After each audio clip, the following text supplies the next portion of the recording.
Class 10 science sample paper 2023 के question number 15 के solution में हम लोग पहुंच चुके हैं। अगर आपने इसे प्रीवियस वीडियो अभी तक नहीं देखा, साथ ही साथ आने वाले वीडियोस का सॉल्यूशन देखना चाहते हो तो कंप्लीट प्लेलिस्ट का लिंक मिलेगा आपको डिस्क्रिप्शन में। क्वेश्चन नंबर 15 क्या है, ऊपर में एक फिगर आपको दिख रहा है जिसमें मेटल कोर है और उसके ऊपर प्लास्टिक इंसुलेटेड है। इसका डायमीटर हमें डी देखने को मिल रहा है और लेंथ अगर बात करें तो वो एल दिया हुआ है। अब क्वेश्चन बढ़ते हैं कि क्या है। Simply plastic insulation surrounds a wire having diameter D, ठीक है, डायमीटर हमें दिया हुआ है डी है, ठीक है, एंड लेंथ एल, और उसका लेंथ कितना है, दैट इज एल है। ये तो हमें दिया हुआ था एज शोन अबव, ठीक है।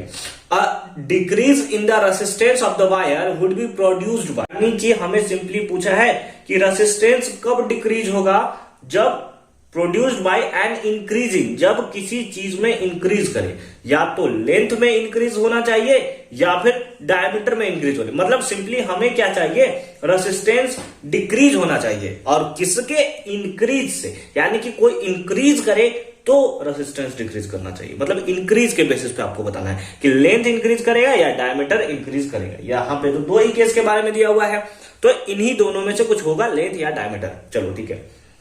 अगर आपने रेसिस्टेंस का फॉर्मूला पढ़ रहा है तो रेसिस्टेंस का फॉर्मूला क्या होता है, रो एल बाई ए, यही होता है formula, resistance equals to rho L by A. यहां से अगर आप देखो तो रेसिस्टेंस जो होता है वो डायरेक्टली प्रोपोर्शनल होता है लेंथ के, और रेसिस्टेंस जो होता है वो इनवर्सली प्रोपोर्शनल होता है एरिया के, ठीक है। तो अगर हम लोग बात करें कि रेसिस्टेंस डिक्रीज अगर हो रहा है, इसका मतलब लेंथ क्या होगा, डिक्रीज होगा, डायरेक्टली प्रोपोर्शनल है ना भाई। तो लेंथ अगर डिक्रीज करेगा तो रेसिस्टेंस भी डिक्रीज करेगा। लेकिन हमसे पूछा है कि किस चीज में इंक्रीज करेगा तो रेसिस्टेंस डिक्रीज करेगा, तो लेंथ तो नहीं होने वाला है, यानी लेंथ हमारा कैंसिल हो गया। तो सर तो यहां पे तो हमें एरिया दिया है और पूछा हमसे डायमीटर के बारे में है कि डायमीटर उसका दिया हुआ है, एरिया कोई बात नहीं।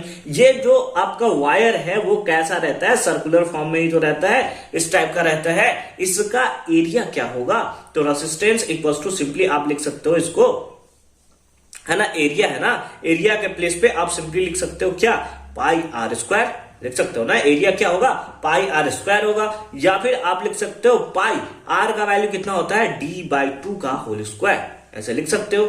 यानी कि दूसरे फॉर्म में एरिया जो है वो डायमीटर के टर्म में हो सकता है। यानी कि जैसे जैसे डायमीटर हमारा इंक्रीज करेगा, जैसे जैसे हमारा डायमीटर जो है वो इंक्रीज करेगा, वैसे वैसे एरिया हमारा इंक्रीज करेगा।